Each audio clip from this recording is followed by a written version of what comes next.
बहुत समय पहले एक बड़े राज्य में एक राजा रहता था जिसकी 3 रानियां थीं।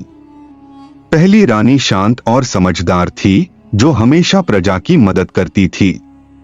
दूसरी रानी कला और संगीत में माहिर थी, वो हर शाम दरबार में गाती थी। लेकिन तीसरी रानी सबसे अलग थी, वो बहुत बदमाश और चालाक थी। वो रात को चुपचाप राजकाज की किताबें पढ़ती थी और खुद को ताकतवर बनाने की योजना बनाती थी। एक दिन तीसरी रानी ने राजा का ताज चुपके से अपने सिर पर पहन लिया।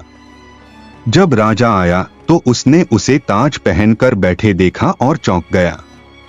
ये क्या मजाक है? राजा ने गुस्से से पूछा।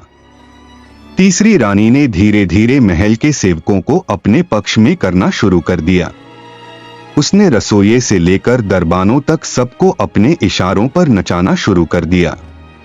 दूसरी रानियों को उसकी चालों की भनक तक नहीं लगी। तीसरी रानी अब महल के हर कोने की खबर रखने लगी थी। एक रात उसने दरबार के सबसे वफादार मंत्री को अपने पक्ष में करने की योजना बनाई। रानी ने मंत्री को सोने की मुद्राएं और ऊंचा पद देने का लालच दिया। मंत्री पहले तो झिझका, लेकिन रानी की चालाकी और वादों में फंस गया। अब रानी के पास महल के सबसे गुप्त राज भी पहुंचने लगे। उसने राजाओं की बैठकों के बारे में जानना शुरू कर दिया। एक दिन उसने राजा के खिलाफ खुद को उत्तराधिकारी घोषित करने का निश्चय किया। उसने पूरी राजसभा बुलाने की मांग की, लेकिन राजा ने उसकी चाल समझ ली थी और चुपचाप योजना बना चुका था।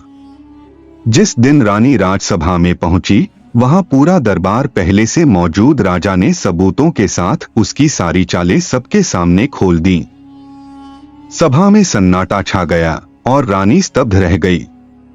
कुछ लोग चाहते थे कि उसे कारावास में डाला जाए, लेकिन राजा ने कहा, जहां बुद्धि है वहां एक और मौका मिलना चाहिए। उसने रानी को एक शर्त पर माफ किया कि वो अब प्रजा की सेवा करे।